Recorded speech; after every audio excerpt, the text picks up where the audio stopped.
Isa munang magandang umaga sa lahat mga kapatid. Amen, mga kapatid. April na mga kapatid, second quarter na ngayong taon mga kapatid. Napakabilis ng panahon mga kapatid. At syempre, April na, summer na ramdam na bang init ngayong panahon na mga kapatid. Amen. Kaya sabayan din natin ang init sa paglilingkod sa ating Panginoon mga kapatid. Amen, mga kapatid. At kinahanglan ko po ang lahat na tumayo.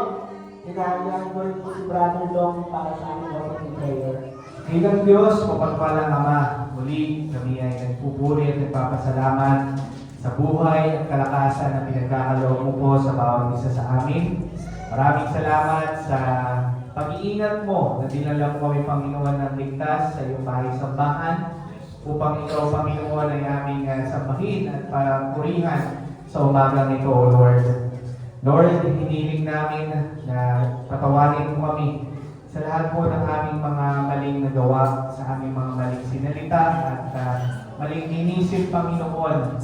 Nawa po, Panginoon, ay inisin mo ang aming mga puso. Alisin mo, Panginoon, ang anumang karumihan dito, O God.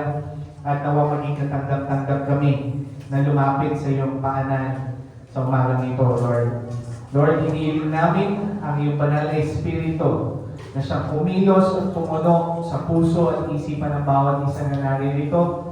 Ganoon rin, Panginoon, ang maglalakis sa bawat isa na gagamitin mo po, Panginoon, sa pulpitong ito, God. Dalangin namin, Panginoon, ang bawat bahagi ng aming pong paglilingkod ngayong umaga ay maging katanggap-tanggap at makaabot sa trono ng iyong biyaya. Lord, hiniling namin ang aming mga kapatid na papunta pa lang dito, God. Ingatan mo sila.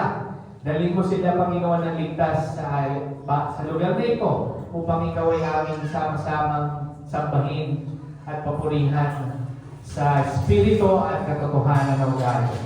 Lord, ikaw na rin, Panginoon, ang siyang maglagis sa magdadala ng iyong salita. Mangusap ka sa pamamagitan niya. At hiniling namin, Panginoon, ng iyong banal na Espiritu ang magpalakas muli sa aming po mga espiritual na pamumuhay, sa aming mga kalalagayan sa harapan mo, Panginoon. Ikaw po, Panginoon, ang siyang mag-refresh ng aming pong init ng paglilingkod namin sa inyo, God. In the mighty name of Jesus Christ of Nazareth, we pray. Everybody shout, Amen. Praise the Lord! Palakpakan po muna natin ating Panginoon. Handa na po ba magpuli at umawit para sa ating Panginoon? Amen! Lahat ng anak ng Diyos, magsabing hallelujah! Praise the Lord! Halina sa mga mga mapulihin natin siya.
kapatid, na araw-araw na tayong binabago mga kapatid.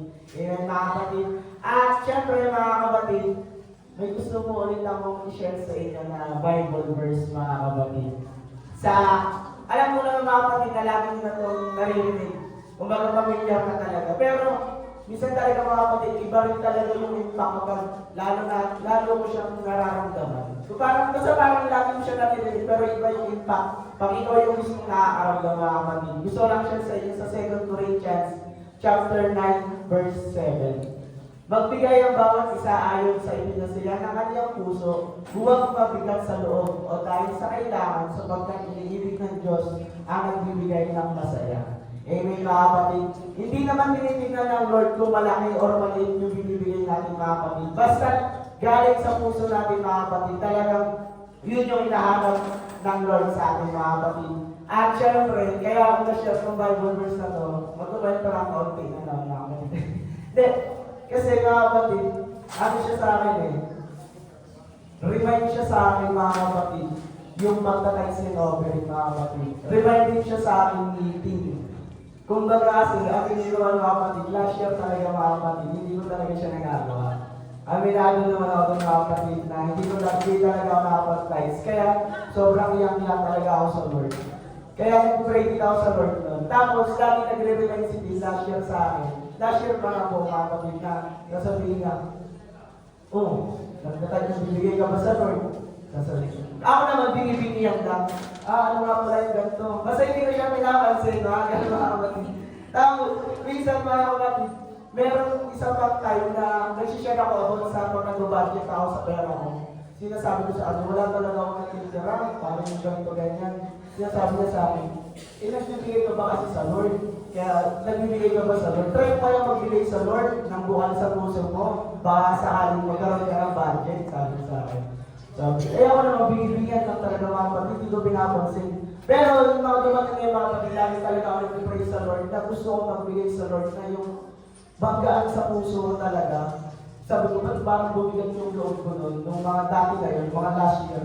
Tapos, one time mga kapatid, nagpe-pray ako nun sa Lord. Bigla ako na lang, nangiya ako lang sa Lord. Biglang may sinabi si sa akin na, mismong week na yun mga kapatid, sabi sa akin ni Vic, tumatayo ka sa harap, tapos nag-share ka na tithes and offering, hindi mo nila-practice. Sabi ko, Lord, ito na ba yun?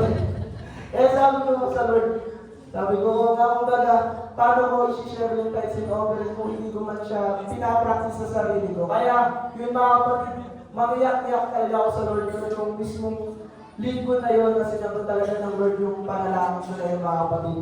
Kaya mga kapatid, isa talaga siyang remind talaga sa akin mga kapatid. Although last year pa naman po mga kapatid.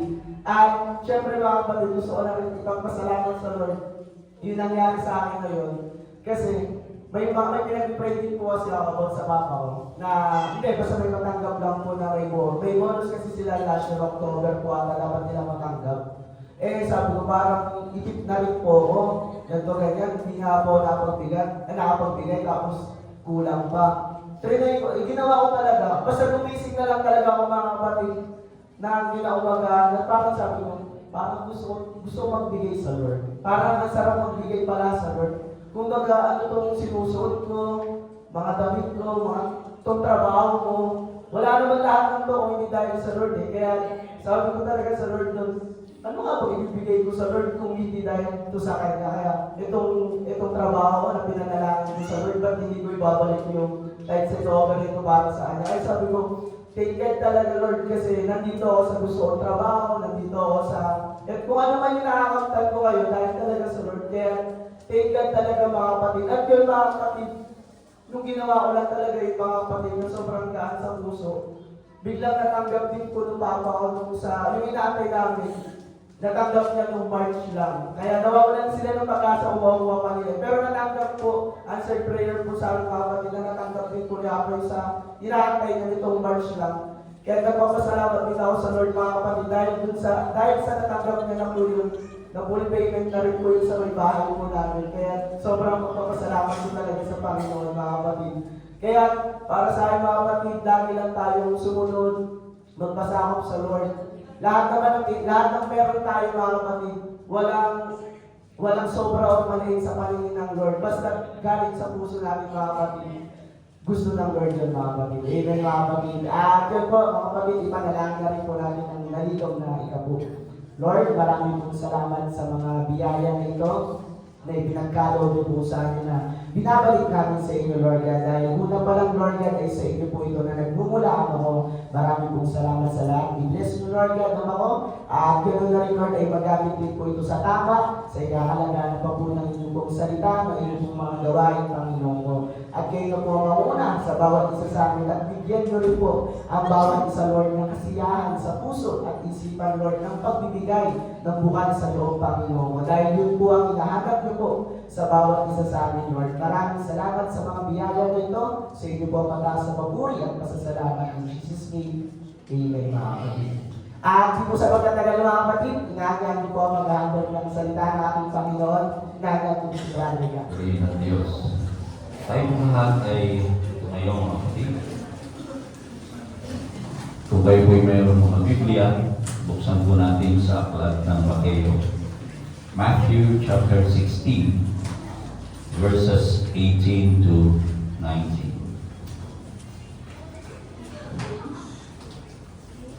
At sinasabi ko naman sa iyo na ikaw ay Pedro, at sa ibabaw ng batong ito ay itatayo ko ang aking iglesia.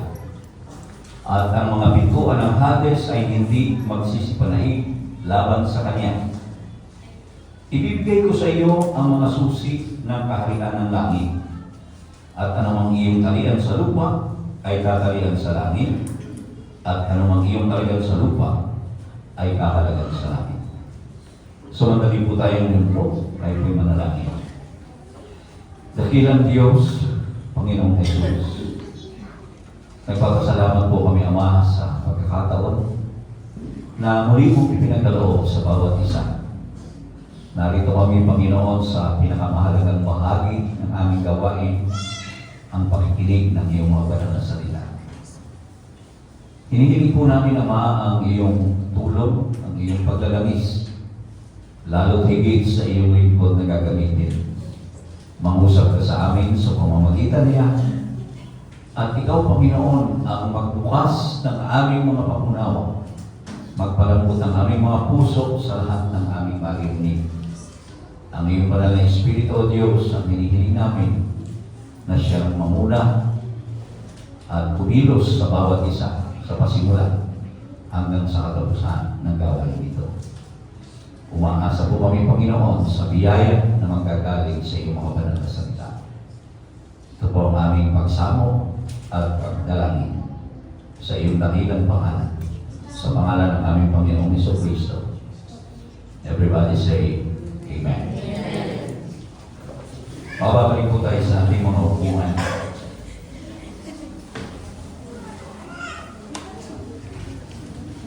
Why do I need to be part of a church? Bakit ko kailangan maging parte ng isang iglesia?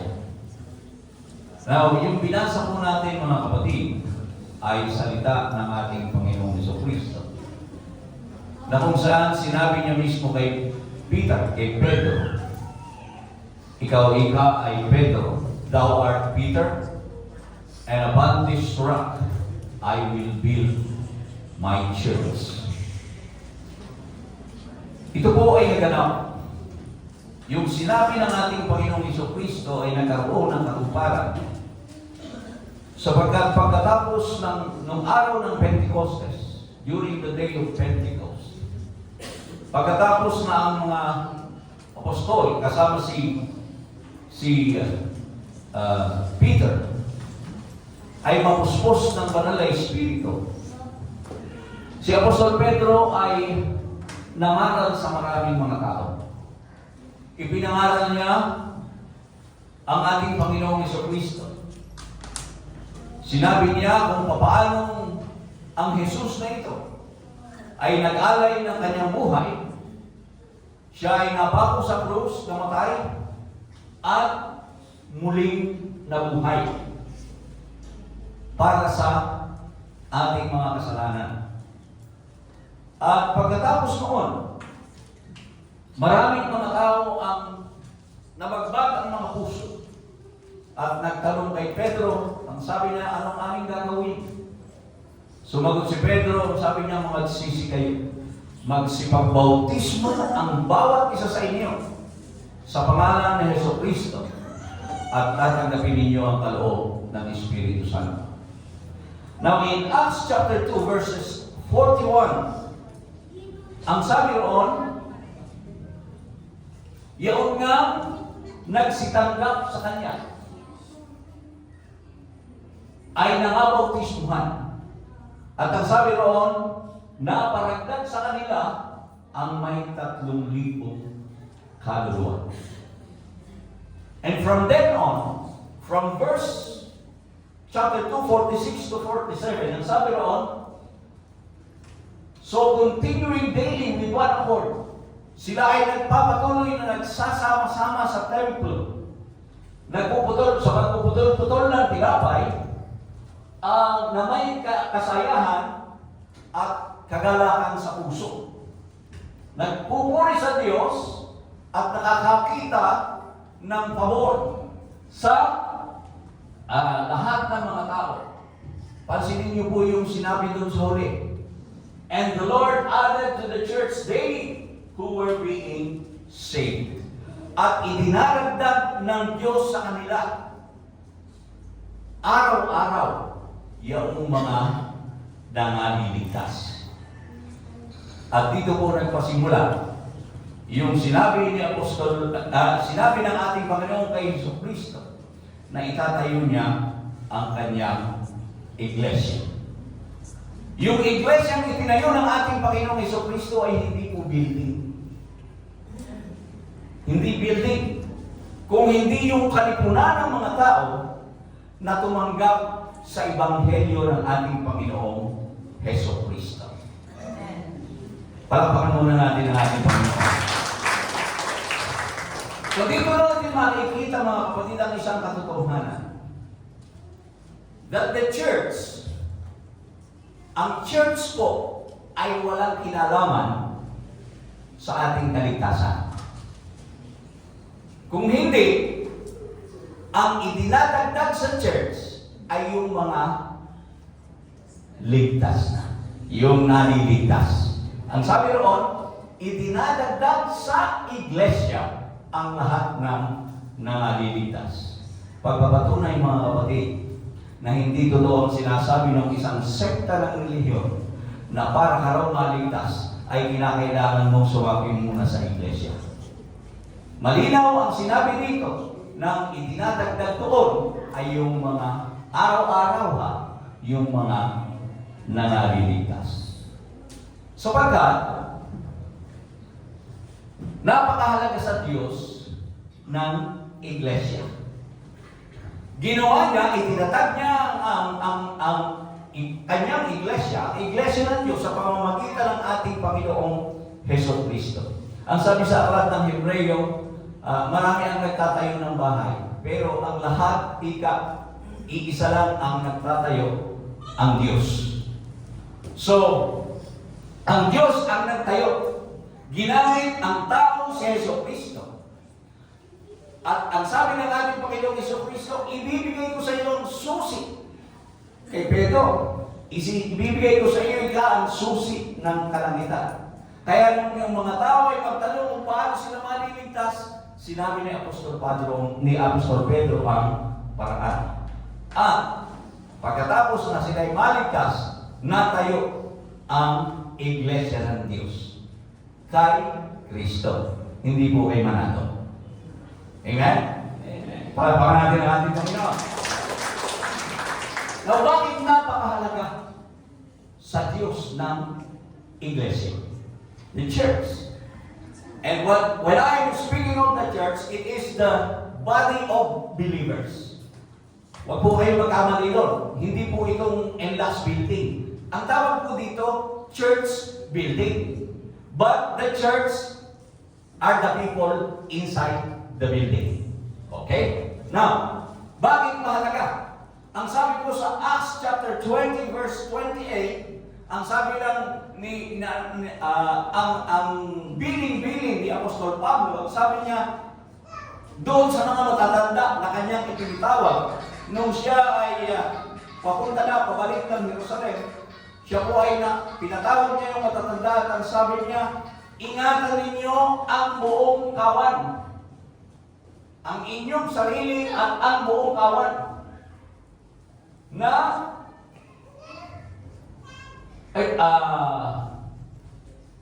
among which the Holy Spirit has made you overseers, kung saan kayo ay tinalaga na maging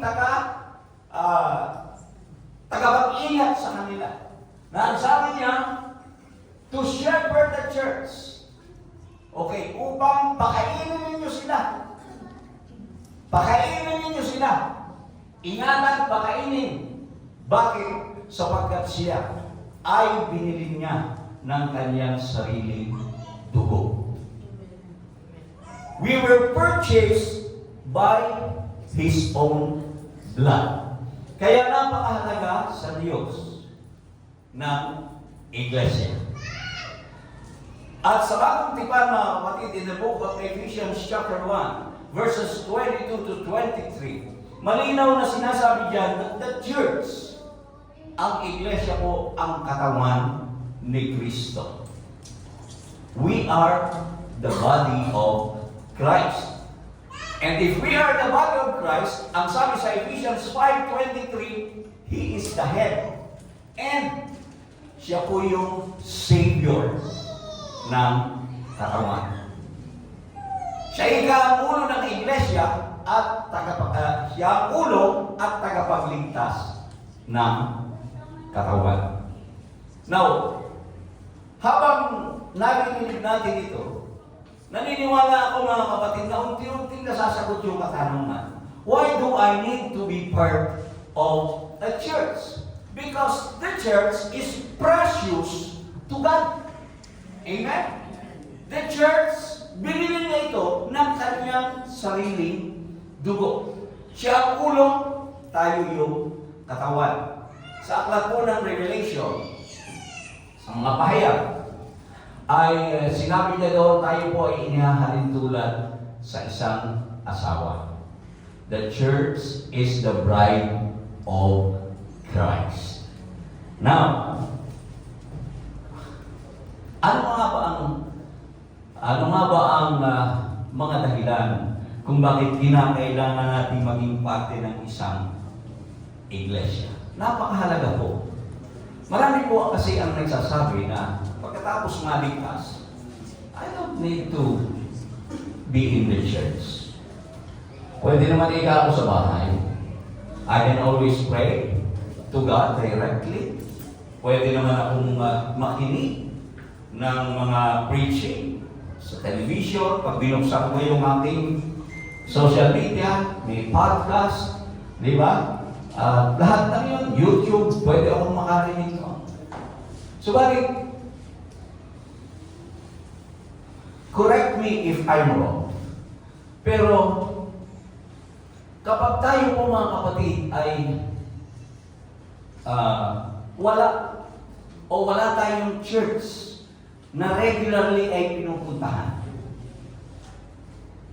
yung ating spiritual na buhay ay kumbaga yung ating paglago ay magiging mabagal at posible na hindi talaga tayo lumago at posible tayong mawala sa Panginoon.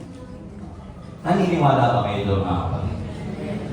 Sapagkat if we are connected with a group of committed believers, kung tayo po ay kasama ng mga tao na talagang naglilingkod at committed sa paglilingkod sa ating Panginoon, our continued spiritual growth is higher. It will be higher. Totoo naman. Sapagkat kung wala kang church na ina-attenan regularly, ang palagi mong kasama ay mga taga-sanlibutan, makukuha mo talaga yung kanilang pag-uugali, ang kanilang pananalita, at maging ang kanilang filosofiya, yung kanilang pag-iisip. Subalit kapag palagi mong nakakasama, you belong to a local church wherein you praise together, you worship together, you pray together, nagkakaroon kayo ng fellowship, nagkakasama-sama, mayroong mga patotoo kang naririnig, kumbaga, yun ang magpapalakas talaga sa'yo. Amen. Hindi ba nakakatuwang pakinggan? Hindi ka ba ma-encourage to listen to what Brother Francis said? Patutuon niya yun sa kanyang sarili. Kung bakit nagawa niya na maging masaya sa pagbibigay. Alam niyo mga kapatid, pareho lang kami ni Brother Francis. Alam niyo po mga kapatid, nung ako'y bago sa Panginoon, yung pong pagbibigay ng ikapo ay talagang mahirap sa akin. Hindi ko po talaga maintindihan yun sapagkat nakatingin po ako sa tao. Sabi ko, saan niya gagamitin yun? Pag ibigay ko yung aking ikapo, ay sa dami namin. Iniisip ko yan eh. Sa dami namin. Magbigay na lang ako ng 1,000. Ay kung kami 50, ay di 50,000. Ibibigay ko. Ibibigay namin. Saan nila gagamitin yun? Unti-unti po mga kapatid, habang ako ay dumadalo sa gawain, habang kasama ko ang maraming mga mananampalataya, unti-unti binubuksan ng Diyos yung aking pag-iisip. Na hindi ko talaga makukuha yun kung wala ako sa isang local church. Definitely na. Yun ang nakaka-encourage sa atin. Yung mga patotoo, kasi nung araw, meron po mga tumatayo sa harapan. Medyo iba po yung ating sistema ngayon sa ating iglesia. Wala na po tayong testimony. Pero kung meron po tayong mga testimony, meron po talagang mga pagkakataon na mai-encourage ka talaga doon sa mga patotoo ng mga tao na nakita mo naman na kapag titingnan mo talagang hirap na hirap sa buhay, pero pagkatapos nilang magbigay, pagkatapos nilang sumunod sa Panginoon, nakita mo unti-unti talaga silang pinagpapala ng Diyos sapagkat nangako ang Diyos. Now, huwag po kayong magkamali. Kung hindi ka pa kumbinsido sa bagay na ito, huwag kang magbibigay. Sasabihin ko sa iyo, if you are not really convinced that tithing is beneficial to you, then do not. Kung hindi ka kapakumbinsido at wala pa sa puso mo yung pagbibigay, huwag kang magbigay kasi hindi ka rin pagpapalain ng Diyos. Pero sabi nga ni Brother Francis, kapag ibibigay mo na yun ang buong puso mo sapagkat gusto mong magbigay sa Panginoon, blessing will really come. Palagpakan natin ang ating Diyos.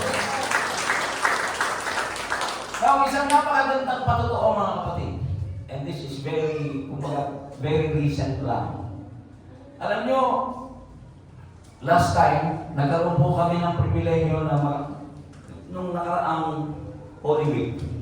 Nagkaroon po tayo ng pribilehiyo na medyo makapagpahinga, unwind, together with some of our brothers and sisters. Now, bago po kami umalis, sabi ko kay Brother Nicky, dali mo yung gitara. Because I was planning, kasi medyo 2 days pa tayo. 2 days. Okay. Sabi ko, mas maganda ako. Total, medyo marami rin kami. Dapat, hindi mawala yung gawain. So, naggawain po kami ng Thursday night. Nagkaroon po kami ng gawain. Actually, it's not really formal. Kumbaga, Brother Nicky started singing, Pinatawag namin yung aming mga kasama bago kayo magpahinga, mag-praise and worship tayo and listen to the Word of God. So, habang kami ay umaawit, isang simpleng maawitan lang naman. Wala naman akong naririnig na napaka-espesyal doon sa aming mga inaawit. Pero ito po ang napakaganda na patotoo. And na-encourage po talaga kami ng gusto doon. Nung marinig ko yung patotoo ni Sister Maureen. Because kinaumagahan, Sister Maureen, mayroong binili doon sa tindahan. Tinawag siya ng gwardiya. Sabi raw ng gwardiya sa kanya, sino po yung mga kumakanta sa inyo kagabi? Sabi niya, yun po ang nagbibideo, okay? Ay, hindi po. Bakit po yung nagbibideo, okay? Kasi po, ngayon lang po ako nakarinig ng ganong kagandang mga awit para pong mga anghel ang umaawit. Eh wala naman akong marinig doon sa mga kumakanta sa amin na boses anghel. Wala naman. Kahit kung umaawit kami, wala naman talaga kaming mga boses anghel. Pero naniniwala ako mga kapatid, based on the testimony that we have angels with us while we were praising the Lord. Ano, hindi ko na muna ito mga kapatid. Kapagkat ang sabi ng Wanda, ngayon lang po ako nakarinig ng ganong kaganda kong naawit. Talaga po parang mga anghel. Mga singer po ba kayo? Sabi naman ni Sister Maureen, opo. Kasi hindi niya masyadong nagets yung hindi niya masyadong nagets yung hindi ka nag-sink in sa kanya, kaya siya, ay opo. Nagbiro din siya. Pero nung sabihin niyo sa akin, sabi ko sa kanya, may mga anghel tayong kasama. At totoo talaga yung sinasabi sa Biblia, well, 2 or 3 gathered in His name, there He is in the midst of them, together with the angels. Glory to God. Para natin ang ating Panginoon. Now, kaya hindi talaga po pwede na hindi tayo kasama doon sa iglesia, sapagkat kumbaga yung doon kami encourage yung encouragement mo with the other believers, kumbaga yun ang magpapalakas ng iyong spirituality at yung maturity mo sa Panginoon ay mas tatatag. Amen? Now, another reason, Christianity is essentially relational. Naniniwala ba kayo doon mga kapatid? Talagang sa Kristiyano hindi pwede yung mag-isa ka lang. Essentially, it's relational. Kailangan natin ng isa't isa. Sa pasimula pa lang mga kapatid, during creation, meron ng relasyon. Adam, Eve, and God. Diba? At maganda yung relasyon na yun. Not until na pumasok ang kasalanan, nawasak lang yun. Pero, again, God made His covenant with Abraham. Diba? Nagkaroon siya ng covenant kay Abraham. Nung utusan si Abraham, sabi niya, pumunta ka roon sa lugar na pagdadalan ko sa iyo. At ang sabi doon, pagpapalain kita. Gagawin kong dakila ang iyong pangalan. At pagpapalain ang maraming mga angkan sa pamamagitan mo. Sa iyo. Ang sabi, ikaw ay magiging pagpapala. And that's relationship. Can you say amen? Amen. Ang sabi doon sa Genesis chapter 12 yun. Genesis chapter 12, nung utusan si Abraham na umalis. Pinangakuhan siya. Kaya nga tayo, bilang mga Kristiyano, Abraham is the father of our faith. Amen? So, it is essentially relational. We need each other. Hindi pwedeng iisa lang. Sabi nga, wala naman talagang perfectong iglesia. Diba? At wala rin perfectong Kristiyano. Totoo yan. Lahat tayo. Maraming imperfections. Pero, kung tayo mga kapatid, tayo ay nagtutulungan, magkakatulungan, we will help each other, we will become the persons God intends us to be. Di ba? Kumbaga, ang Diyos kasi, ang sabi niya in Ephesians chapter 4, 11 to 13, and He gave some apostles,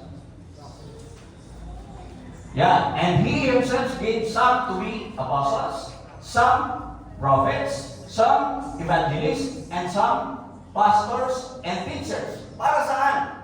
For the equipping of the saints, for the work of ministry, for the edifying of the body of Christ, till we all come to the unity of the faith and of the knowledge of the Son of God, to a perfect man, to the measure of the stature of the fullness of Christ. So, ibinigay ka mga apostol, ang ilan ika ay apostol, ang iba ay propeta, ang iba ay evangelista, ang iba ay pastor, ang iba ay guro. Para saan? Sa ikasasakdal ng mga banal. Para sa gawaing paglilingkod. Para ano? Para maubot ika natin yung sukat ng pangangatawan na ninanais ng Diyos para sa atin. Yung sukat ng pangangatawan. Gusto ng Diyos ng iglesia ay mayroong magkaroon ng isang katawan na ninanais niya para sa atin. Kaya nga, ang sabi sa verse 16, ano ang sabi sa verse 16? From whom the whole body joined and knit together by what every joint supplies according to the effective working by which every part does each share causes growth of the body for the edifying of itself in love. Na kung saan ang bawat parte ka ng katawan ay nagkakalakit-lakit na gumagawa ayon sa kanilang mga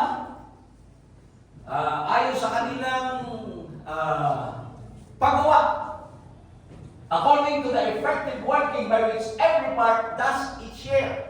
So, ginagawa ng bawat parte ng katawan ang kanyang dapat na ginagawa. Kaya nga, napakahalaga na tayo ay nasa isang parte ng isang iglesia, ng isang katawan, na bawat isa sa atin ay may iba't ibang gawain. Ang kamay, siyempre yun ang humahawak. Yung paa, yun ang naglalakad. Yung mata, yun ang tumitingin. Yung tenga, yun ang nakakarinig. Yung ilong, yun ang nakakaamoy. Kung ihahalimbawa natin sa isang katawan. Bakit? Sapagkat ang sabi sa Biblia, tayo po ay inihalimbawa sa isang katawan. Romans chapter 12, verses 4 to 8. Ang sabi diyan, for us we have many members in one body, but all the members do not have the same function. Bagamat tayo ay maraming sangkap, iba't iba naman po ang ating ginagawa. Kaya, bawat isa, sa tulong ng bawat isa sa atin, lalakas ang buong katawan, ang iglesia. Ang sabi niya, having the gifts differing according to the grace that is given to us, let us use them. Alam niyo mga kapatid, tayong mga mananampalataya, meron po tayong iba't ibang mga kaloob. Naniniwala ba kayo? Bawat isa sa atin, meron pong kaloob ang Diyos sa atin. And it is for us to discover and use for His glory. Now, tingnan niyo mga kapatid. Ikaw ba malalaman mo na kaya mong maging worship leader kung ikaw ay hindi kakanta? Kung hindi ka aawit, malalaman mo ba na marunong kang umawit? O malalaman mo ba na kaya mong tumugtog ng drums kung hindi mo papalutin yan? Hello? So, kumbaga, sa isang iglesia, kung ikaw ay parte ng isang iglesia, dapat naiintindihan natin na tayo ay mayroong iba't ibang mga gawain. Hindi naman lahat mangangaral. At hindi mo rin malalaman na mayroong kang gift of healing if you will not pray for your sick brother or sister. Can you say amen? So napakahalaga po ng bagay na yan. At yan, malalaman mo lang kung ikaw ay nasa loob ng iglesia. Hindi mo malalaman yan kung nag-iisa ka. Hindi ka makaka-encourage ng kapatid mo at hindi ka rin ma-encourage mula sa kapatid mo kung hindi mo siya naman nakakausap. Kaya nga tayo, palagi natin sinasabi, pamilya tayo. Any problem you can talk to any brother or sister. Di ba? Isang pamilya. Pamilya ng Diyos. Yun kasi ang gusto ng Diyos. Yung kanyang katawan, isang pamilya. At dahilan dyan, yung ating shared gifts and talents makes us stronger. Amen. Di ba? Kung hindi sinubukan ng ating mga musicians, kung hindi sinubukan ni Sister Dam na humawak ng bass, malalaman niya ba na pwede siya maging bass guitarist? Hello? Kaya yung mayroong mga talento sa inyo rito, kasi hindi mo malalaman na kaya mong umawit kung hindi ka aawit. At ang Diyos ang nagpapalago niyan. Kasi binigyan tayo ng kanya-kanyang talento. Alam niyo ba mga kapatid, the first time that Brother Ding Dong ay humawak ng drums, alam niyo, nung may drum set kami doon sa ating unang church, meron kami drum set doon, si Brother Ding Dong noong batang-bata pa. Ang inyong lingkod naman, alam ko yung beat, pero hindi ko naman, ayaw naman sumunod yung ating mga kamay at paa. Kaya ituturo, ganun, Brother Dong, ganun ang tunog. Nagulat na lang ako mga kapatid, isang araw, nag-praise and worship kami. Nagulat ako talaga. Sapagkat si Brother Ding Dong nakapikit. Nakapikit po siya, bata. Nakapikit siya. Yung drums na pinatalo niya, abay maganda ang tunog. At nagro-rolling. Nagro-rolling na siya. Wala namang nagturo nun sa kanya. Sinong nagturo? Ang Panginoon. Wala namang nagturo sa kanya. Ang itinuro ko lang sa kanya, ganito nga kautunog. Ay, nung araw, ang aming mga tutog, ganun lang ang mga tutog. Pambihira. O para mighty God we serve. Diba, ganun tayo, Sister Josie? Araw, ganun eh.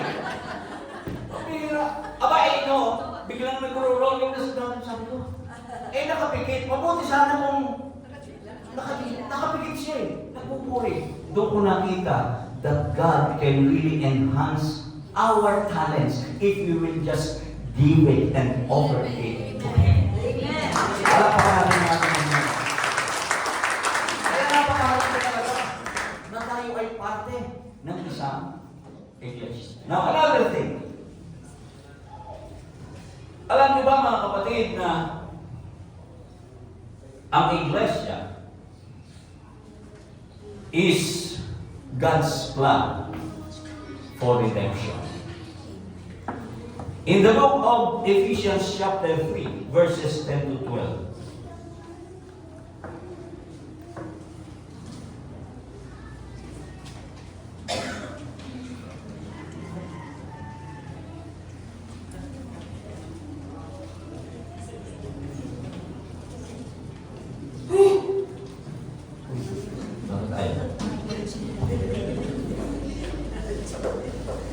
mas maganda kasi sa Tagalog, kaya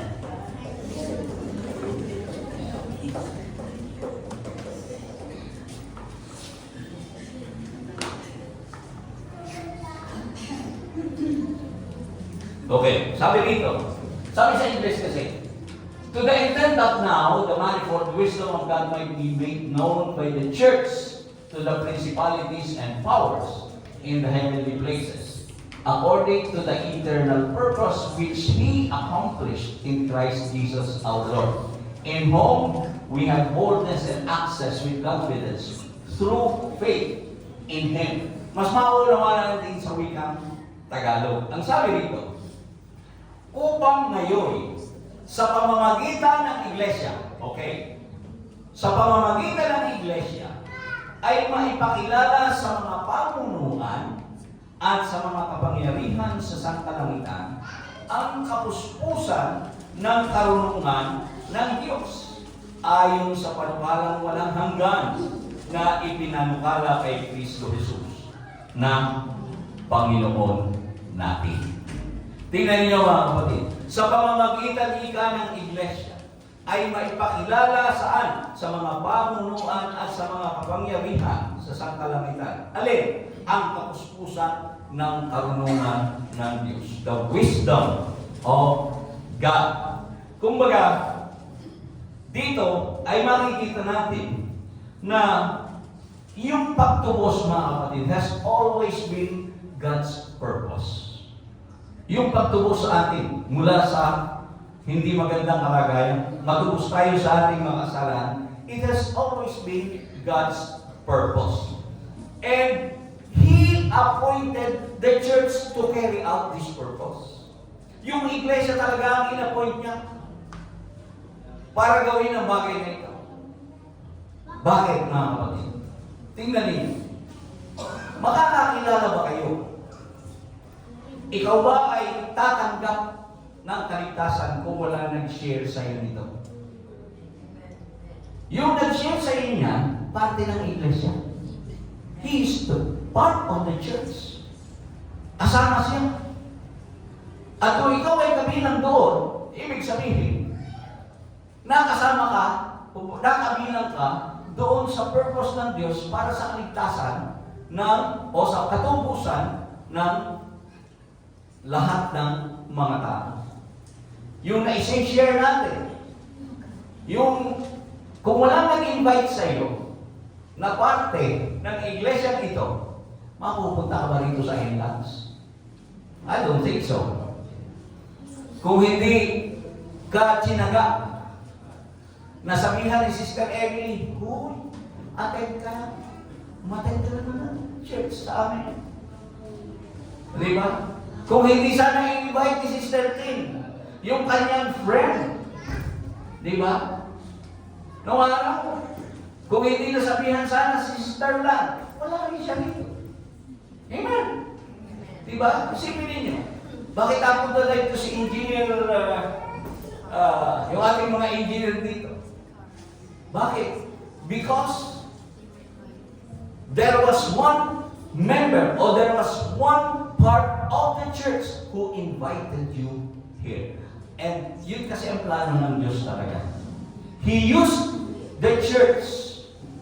Ginamit niya talaga, ang purpose niya talaga ay gamitin ang iglesia. Of course, salvation is through Jesus Christ. But to carry out that salvation, it is His purpose to use the church. Can you say amen? Pakpakan natin ang ating Panginoon. So, saan mo ba narinig yan? At dito rin sa iglesia, dito ka rin nakakarinig ng mga pangangaral. Sapagkat meron pong ginagamit ang Diyos para mangaral. Kaya kung meron tayong mga mangangaral na naririto, meron po tayong mga kapatid na ginagamit sa ating Bible study para maunawaan natin ang maraming mga bagay na nakasulat sa Biblia. Amen? At yung lahat ng yun ay parte ng isang iglesia. Uulitin ko, ang iglesia hindi po yung building, kung hindi yung grupo, the group of believers, the body of believers who accepted Jesus Christ in their lives. Palakpakan natin ang ating Panginoon. At hindi talaga mainam kung wala ka talaga sa iglesia. Tingnan ninyo. Subukan mo na matagal kang hindi a-attend ng gawain. Subukan mo lang. Pero, huwag na lang. Kasi pag sinubukan mo, mawawala ka talaga. Mag-observe pa kayo mga kapatid. Yung mga kapatid natin na matagal na natin hindi nakikita, nakikita na lang natin sa Facebook. Kayo sa inyo, man? At kung minsan doon sa Facebook, makikita mo may sad face. Makikita mo na manghihinayang ka. Sapagkat, yung kanilang spirituality has drifted. Kumbaga bumagsak na. Diba? Makikita mo sila sa Facebook, si kapatid, mukhang ibang-iba na. Marami yan. Marami yan. Nakakalungkot kasi. Nakakalungkot isipin. Pero, yan ang isang bagay na masasabi natin ng kahalagahan na dapat ay nasa loob ka talaga ng isang iglesia. Now, I would like to end in this verse, the parable of the Good Samaritan. Luke chapter 10, verses 30 to 35. Ang sabi diyan, isang lalaki nanggaling sa Jericho, papuntang Jerusalem. At habang daan, siya po ay na-hold up. Magaling na yun. Gawin na.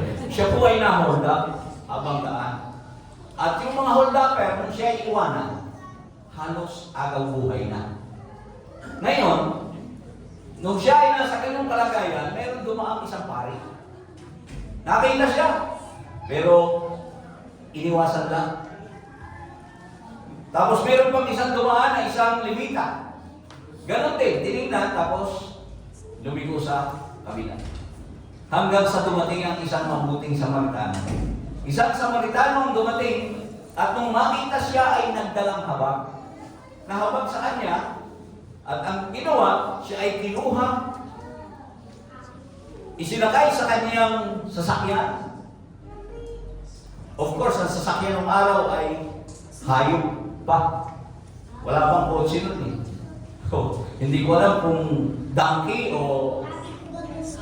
whatever. Pero isinakay sa kanyang hayop at pagkatapos, hinugasan, nilinis ang kanyang mga sugat at dinala sa isang bahay tuluyan.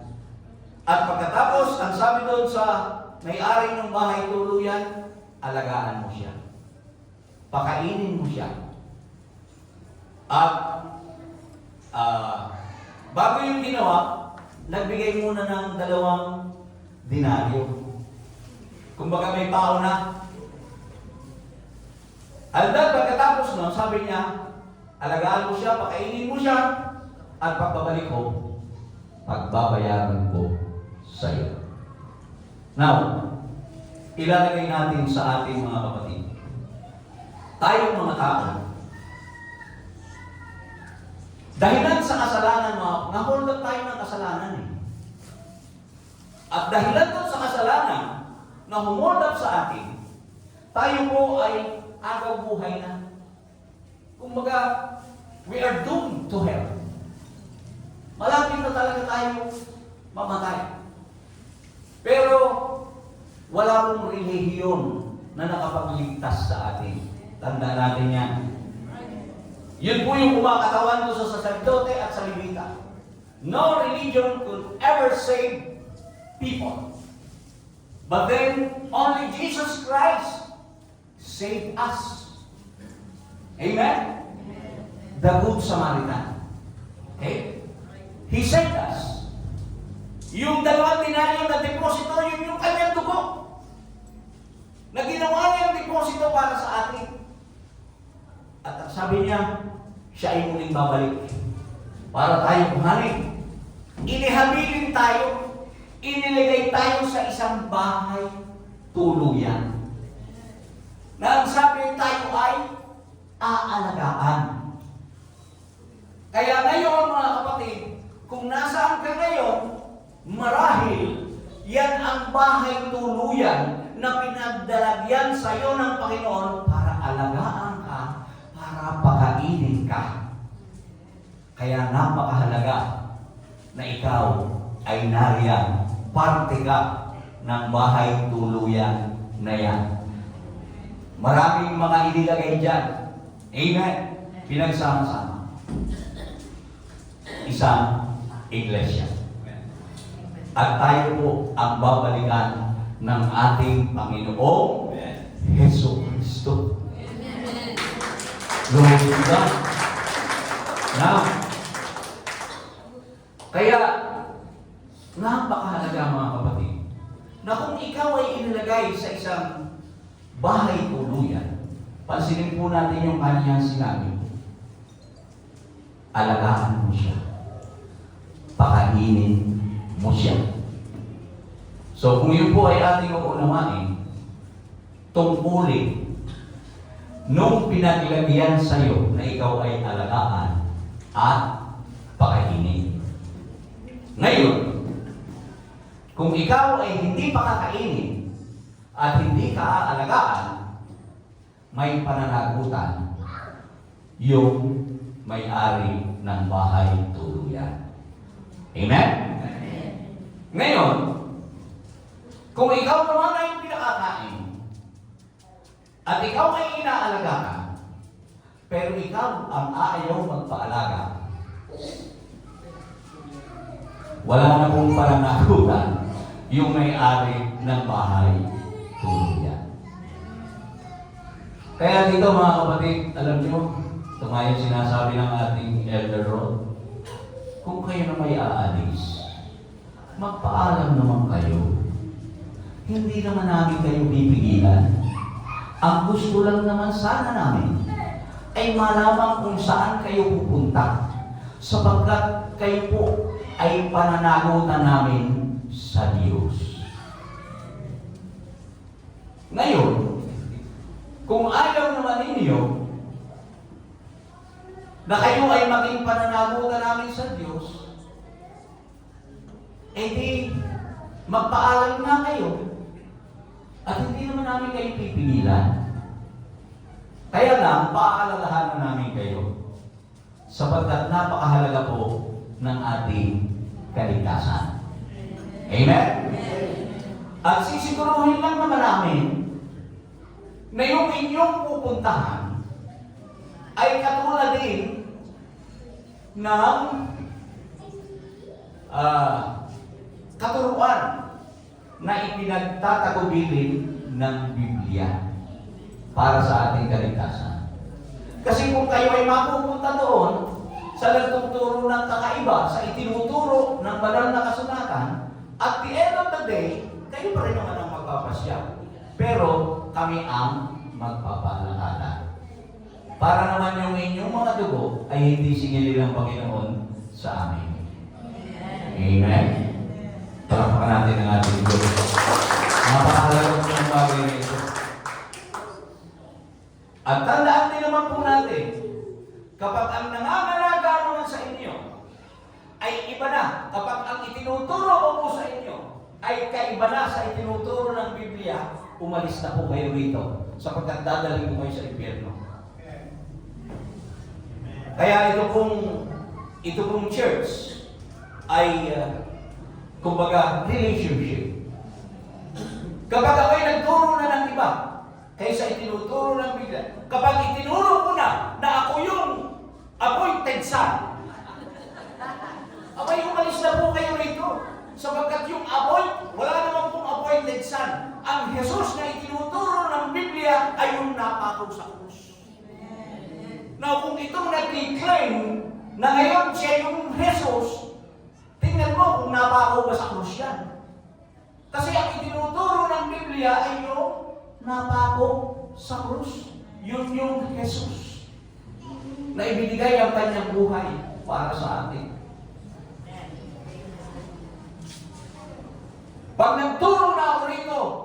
iba sa itinuturo ng banal na kasulatan, hindi ko po kayo pipigilan. Umalis na po kayo sapagkat dadalhin ko kayo sa impyerno. But for as long as I am teaching the Word of God, for as long that we, the preachers that are being used here, is preaching the truth, then remain in the truth. Amen? Sapagkat ang plano ng Diyos, tayo yung kanyang asawa, na sa kanyang pagbabalik, inihahanda niya tayo, yung bride ay inihahanda niya, inaayos niya para sa huling kasalan. Sa ating pagkakasal, pagbabalik ng ating Panginoon, tayo ay sasalubong sa Kanya. And I hope, wala isa man sa atin ang maiwan. We should be part of that church. Remember, I am not talking of only NLAS. Huwag po kayong magkamali. I'm not talking that NLAS lang ang church na tinutukoy ng Panginoon. Hindi. Sapagkat marami pong tayo po ay isang local church lang. Kumbaga, ang talagang iglesia ng Diyos, marami po yan na nasa ibang local churches. Marami yan. Pero dapat pare-pareho yan, hindi pwedeng iba-iba.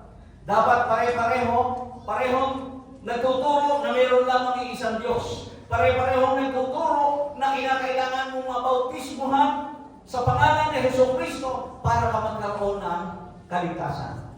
Kapag may nagtuturo dyan na hindi na kailangan ng bautismo, wala po sa Biblia yun. Okay? So, dapat alam natin yan. Kaya nga, ang sabi ng ating Panginoon, marami akong tupa sa ibang mga kulungan. At kapag dumating yung panahon na ako'y babalik, titipunin ko silang lahat upang sila ay aking kunin. Sapagkat yun ang kanyang katawan.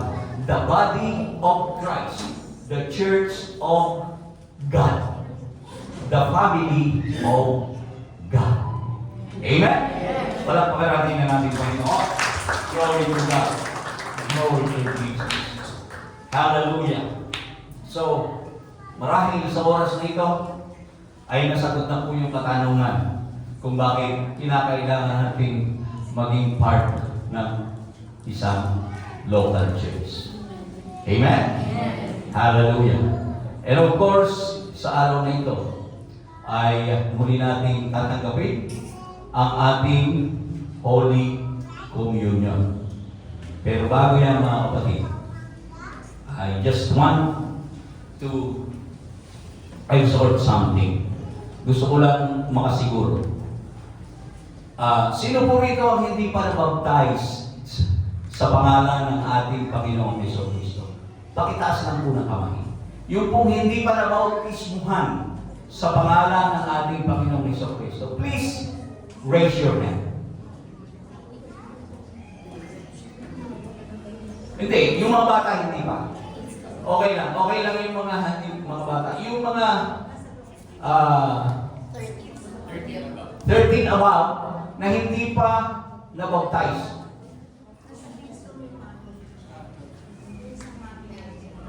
Ha? Okay.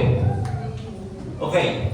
Now, I would like to draw your attention in the book of 1 Corinthians chapter 11. Bago po tayo dumako sa ating Santa Cena, sa ating Holy Communion,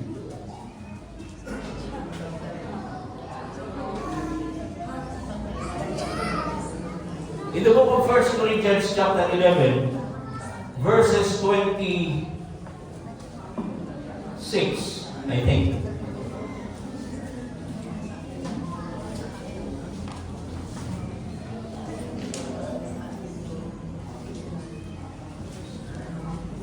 Okay. Ang sabi dito sa verse 26, sapagkat sa tuwing kanin ninyo ang tinapay na ito, at inuman ninyo ang salo, ay inihahayag ninyo ang pagkamatay ng Panginoon hanggang sa dumating siya.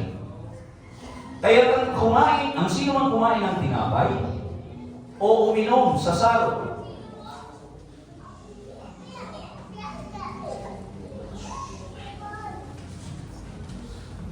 na di nararapat ay magkakasala sa katawan at dugo ng Panginoon. Datapwat siya sa atin ng tao kanyang sarili at saka kumain ng tinapay at uminom sa salo. Sapagkat ang kumakain at umiinom ay kumakain at umiinom ng hatol sa kanyang sarili kung hindi niya kinikilala ang katawan ng Panginoon. Dahil dito'y marami sa inyo ang mahihina at mga masasakitin at hindi kakaunti ang nangatutulog. Datapwat kung ating kilalanin ang ating sarili, ay hindi tayo hahatulan. Datapwat kung tayo'y hinahatulan, ay pinarurusahan tayo ng Panginoon. Pansinin po natin ito. Kung tayo'y hinahatulan, ay pinarurusahan tayo ng Panginoon upang huwag tayong mahatulang kasama ng sanlibutan. Okay? Sabi rito, ito po ay tungkol sa pagtanggap, pagkain ng tinapay at pag-inom sa saro ng Panginoon. Kapag ikaw daw ay kumain at uminom, ang sabi sa verse 26, inihahayag ninyo ang pagkamatay ng Panginoon hanggang sa dumating siya. Yung kanyang kamatayan at yung kanyang pagkabuhay na maguli. At pansinin po natin ito pong sulat na ito ni Apostol Pablo ay para sa mga taga-Corinto. The Church of Corinth. And they are all believers. Kaya ang sabi niya doon sa huli, doon sa 34, ay no. 32, ang sabi dito, datapwat kung tayo hinahatulan ay pinarurusahan tayo ng Panginoon upang huwag tayong mahatulan kasama ng sanlibutan.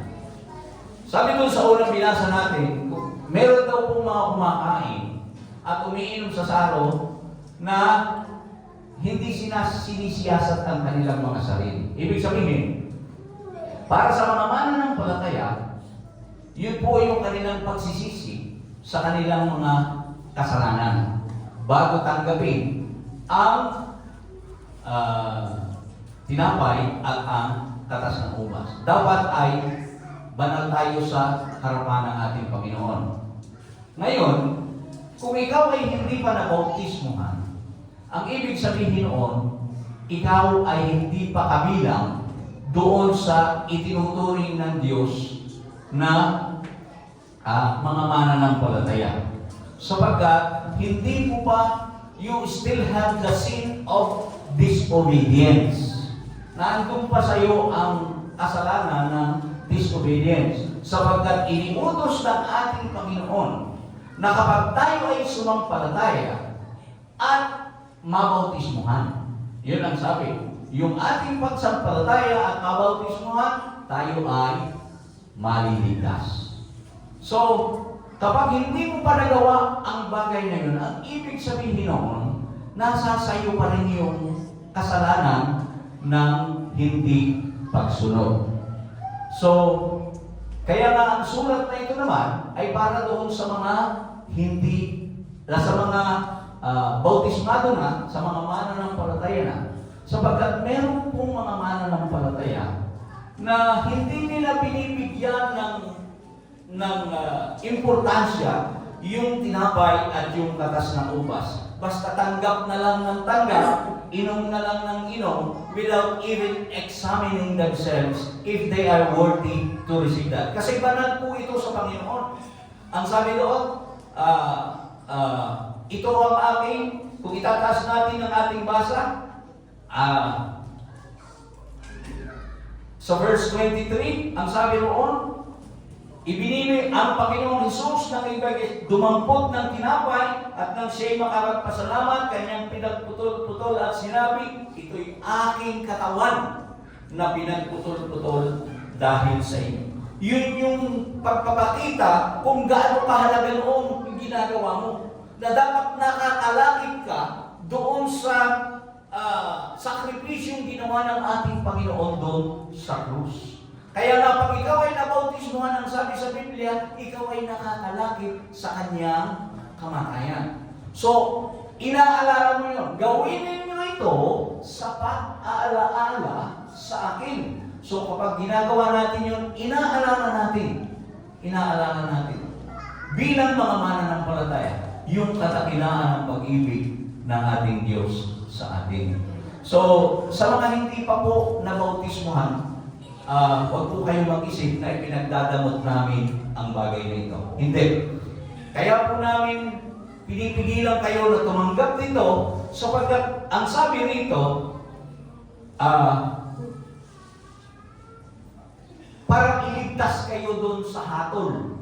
Kapag tinanggap natin ito nang hindi tayo karapat-dapat, ito po ay nagiging hatol sa atin. Ang sabi roon, meron pong mga doon sa mga mananampalataya na kung bakit meron sa inyong mga masasakitin at meron sa inyong iba na nakatutulog, ay ibig sabihin ng mga patay. At ang sabi ng Panginoon natin doon sa 32,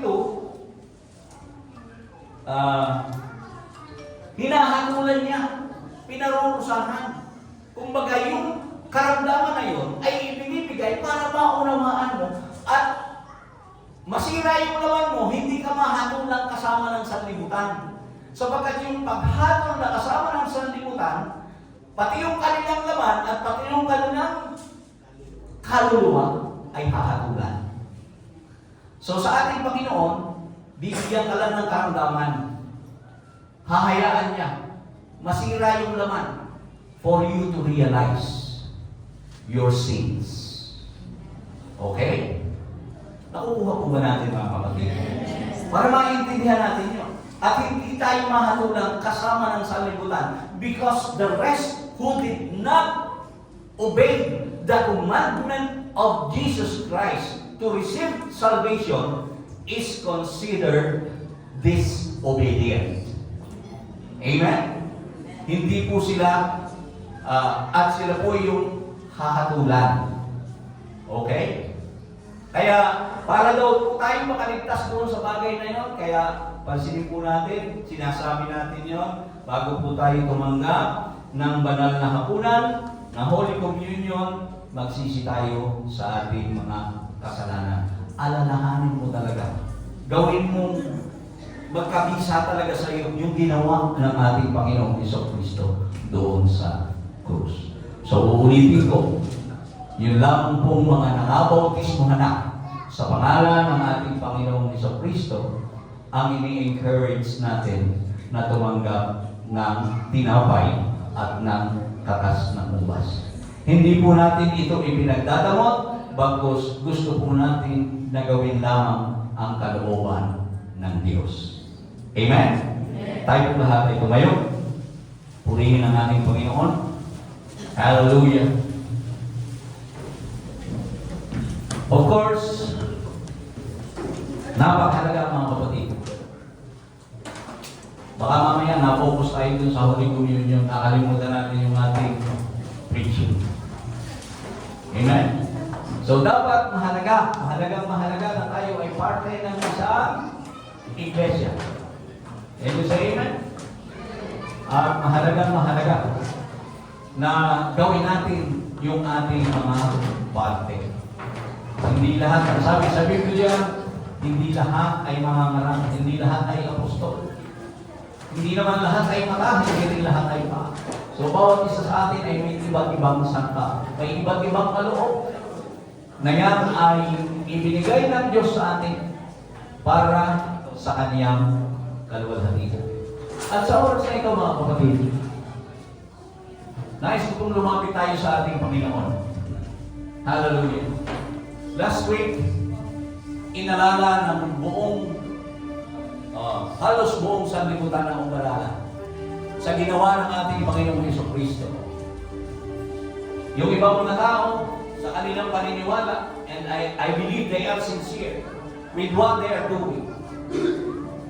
Yung iba, nagsasakripisyo, nagpipinitensya, sapagkat naniniwala sila na magiging kalugod-lugod sila sa Diyos sa bagay na yun. Subalit alam natin na ang lahat ng iyon ay walang silbi sa harapan ng ating Diyos. Sapagkat ang ating Panginoong Jesucristo na ang gumawa noon, minsan at magpakailanman. Siya na yung nagsakripisyo para sa atin.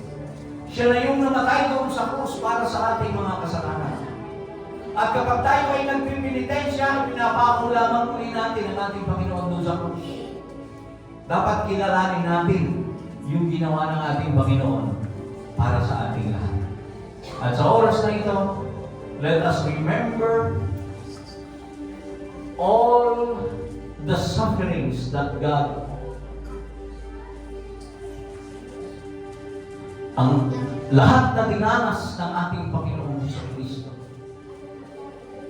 All the sufferings that God let His Son Jesus Christ na maranasan. Hinayaan niya na mangyari ang gano'n sapagkat ang plano niya ay iligtas tayo sa ating mga kasalanan. Siya yung nagpasan, siya yung naghirap, siya yung namatay, at muling nabuhay. Kaya ngayon mga kapatid, meron tayong kapangyarihan na pumasok doon sa kabanal-banalang tao sapagkat nandoon ang ating Panginoong Jesucristo na namamagitan sa atin. Let us remember the cross of Jesus Christ. Hallelujah. How He gave His life, how He suffered for our salvation. Napakahalaga nito.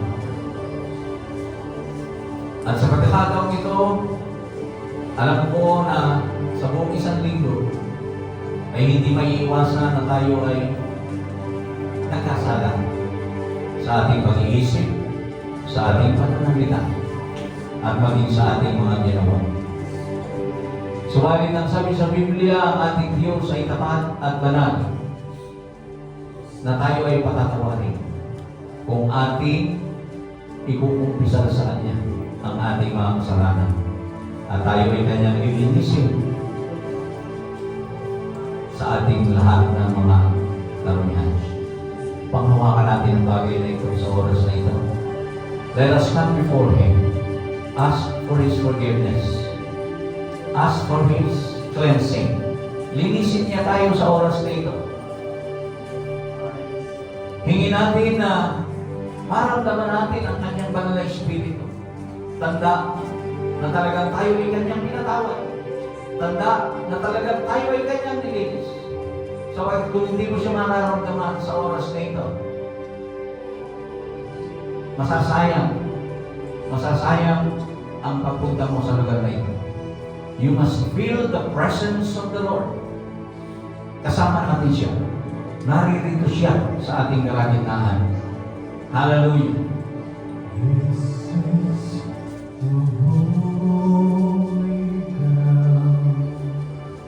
Hallelujah. Thank you, Jesus. Standing on holy ground, for the Lord is near, and where He is holy.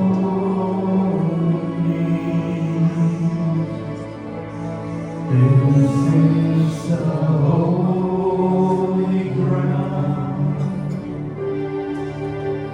standing on holy ground,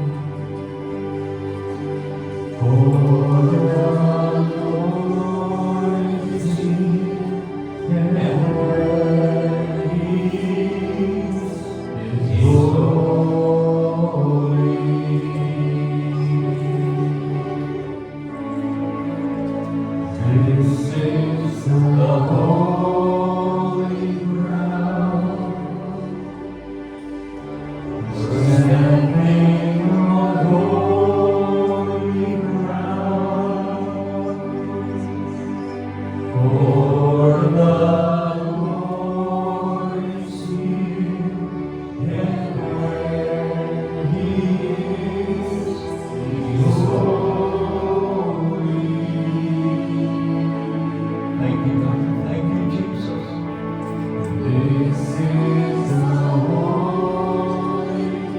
sa atin ang ating mga kamay sa ating Panginoon.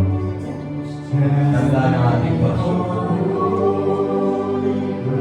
Damangin natin ang kanyang presensya sa oras na ito. Huwag natin pagpapagalisin ang ating mga puso. Puso natin para sa Kanya. Ibigay mo sa Kanya lahat ng iyong mga kabigatan. Isuko mo lahat ng iyong mga pagkukulang. Siya lamang ang tanging makatutulong sa iyo. Meron pa mga bagay na hanggang ngayon hindi mo pa nagagawa. Humingi ka ng tulong sa Diyos. Bigyan mo ang kapuspusan ng Banal na Espiritu upang siyang lumaban sa iyong laman. Hallelujah. Hindi mo kaya sa iyong sarili, sa ganang iyong sarili.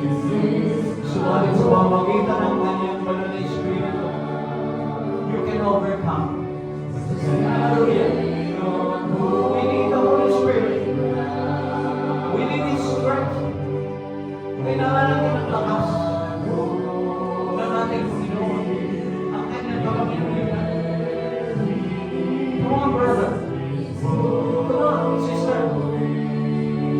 Ask for the filling of the Holy Spirit. Let His power work in your life. Lahat tayo, meron tayo mga kahinaan.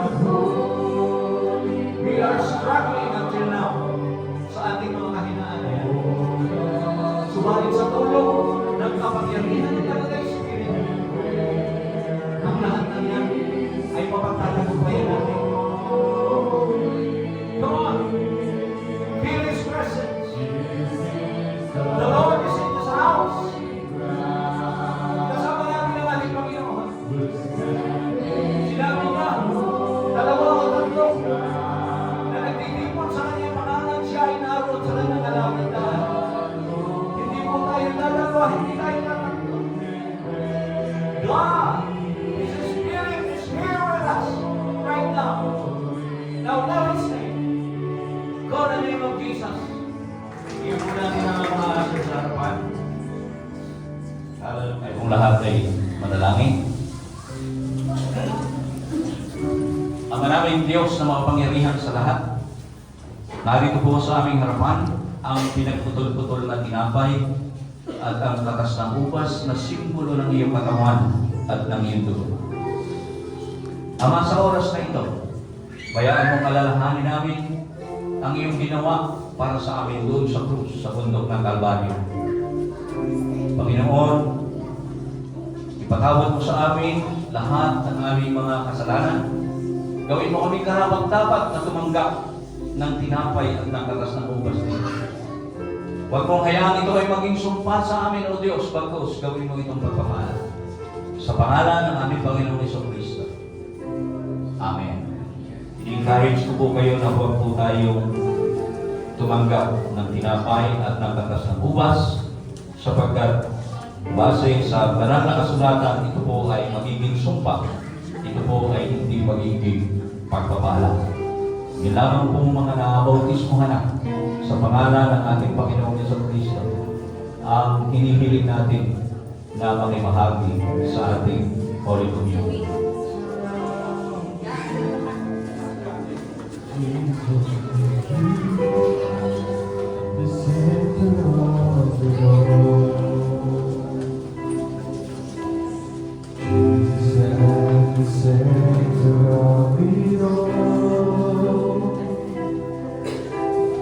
Jesus at the center of it all. Beginning to the end, it's always in you, Jesus. There's nothing else matters. Nothing in this world will do.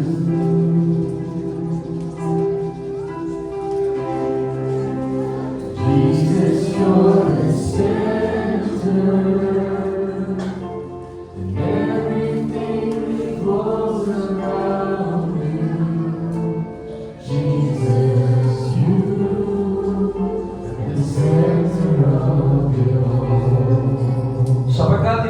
sa Panginoon ang ibinibigay ko naman sa inyo, na ang Panginoong Jesus ng gabing siya'y pagkanulo ay dumampot ng tinapay. At nang siya'y makapagpasalamat, ay kanyang pinagputol-putol at sinabi, ito'y aking katawan na pinagputol-putol dahil sa inyo. Gawin ninyo ito sa pag-aalala sa akin.